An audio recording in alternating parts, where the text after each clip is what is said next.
At first, I tolerated it because I'd signed the lease and because leaving felt dramatic and expensive. Then it started to affect my life. There was the mold in the bathroom that grew overnight like some green conspiracy.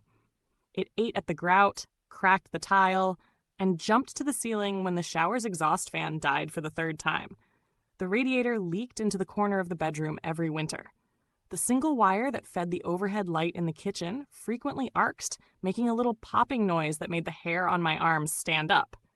And every time I mentioned any of it, the landlord, Simon, said the same thing. I'm watching the books.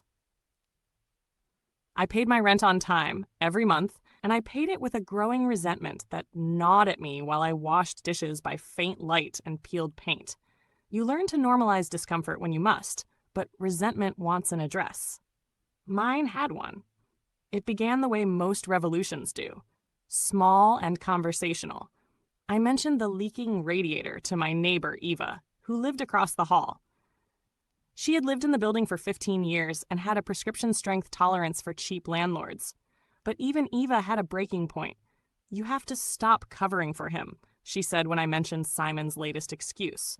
You remind me of my ex, always fixing things that aren't yours. She was right. I was fixing things that weren't mine because I had to live here. Because I'll get to it was a promise without a timeline. So I started making a list. Not just of broken things, but of the ways Simon saved $1 at the expense of the building's safety and dignity. It was a bitter inventory.